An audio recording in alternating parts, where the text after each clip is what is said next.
ನೆನ್ನೆ ದಿನ ರಾತ್ರಿ ಜೋರು ಮಳೆ ಬಂತು. ಬೆಳಗ್ಗೆ ಎದ್ದು ನೋಡಿದಾಗ ಬಿಸಿಲಿತ್ತು, ಮತ್ತು ಹಾಗೆ ಮೋಡ ಹಾಕಿ ಹನಿ ಹಾಕ್ತಾಯಿತ್ತು. ಈಗಿನ ವೆದರ್ ಅಂತೂ ಅದು ಎಷ್ಟು ಚೆನ್ನಾಗಿದೆ ಅಂತ ಅನಿಸುತ್ತೆ. ಬೆಳಗ್ಗೆ ಎದ್ದ ತಕ್ಷಣ ಕಾಫಿ ಎಲ್ಲ ಕುಡಿದು ಮತ್ತು ಇವತ್ತಿನ ತಿಂಡಿಗೆ ನಾನು ಚಪಾತಿ ಸೀಕರಣೆ ಮಾಡೋಣ ಅಂತ ಹೇಳಿ ಮಾಡ್ಕೊಳ್ತಾ ಇದ್ದೀನಿ ಇಲ್ಲಿ. ತುಂಬಾ ದಿನ ಆಗಿತ್ತು ಚಪಾತಿ ಸೀಕರಣೆ ಮಾಡಿ. ಅದು ಅಲ್ಲದೆ ಸೀಕರಣೆ ಮಾಡೋದಕ್ಕೆ ರಸಪುರಿ ಮಾವಿನ ಹಣ್ಣಿದ್ರೆ ತುಂಬ ಚೆನ್ನಾಗಿ ಬರುತ್ತೆ ಸೀಕರಣೆ. ಹಾಗಾಗಿ ರಸಪುರಿ ಮಾವಿನ ಹಣ್ಣು ಸಿಗ್ತಾನೆ ಇರಲಿಲ್ಲ. ನೆನ್ನೆ ಹೋಗಿ ಹುಡುಕೊಂಡು ತೊಗೊಂಡು ಬಂದು ಇವತ್ತು ಫೈನಲಿ ಸೀಕರಣೆ ಮಾಡಿಬಿಟ್ಟೆ.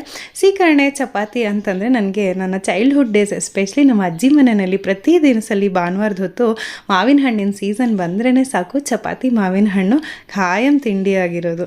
ಬೆಳಗಿನ ತಿಂಡಿ ಎಲ್ಲ ಮುಗಿಸಿ ಅಡುಗೆ ಎಲ್ಲ ಮಾಡಿಟ್ಟು ಮತ್ತು ನಾವು ಮಧ್ಯಾಹ್ನದ ಮೇಲೆ ಐಕಿಯಾಗಿ ಹೋಗಬೇಕು ಅಂತ ಅಂದ್ಕೊಂಡಿದ್ದೀವಿ. ಹಾಗಾಗಿ ಇವತ್ತು ಇಡೀ ದಿನ ಏನು ಮಾಡ್ತಿದ್ದೀವಿ ಅಂತ ನಾಳಿನ ಲಾಂಗ್ ವೀಡಿಯೋನಲ್ಲಿ ಪೋಸ್ಟ್ ಮಾಡ್ತೀನಿ. ಹಾಗೆಯೇ ಮಾವಿನ ಹಣ್ಣಿನ ಸೀಕರಣೆ ರೆಸಿಪಿ ಬೇಕಂದರೂ ಸಹ ನಾಳಿನ ವೀಡಿಯೋನಲ್ಲಿ ಸಿಗುತ್ತೆ.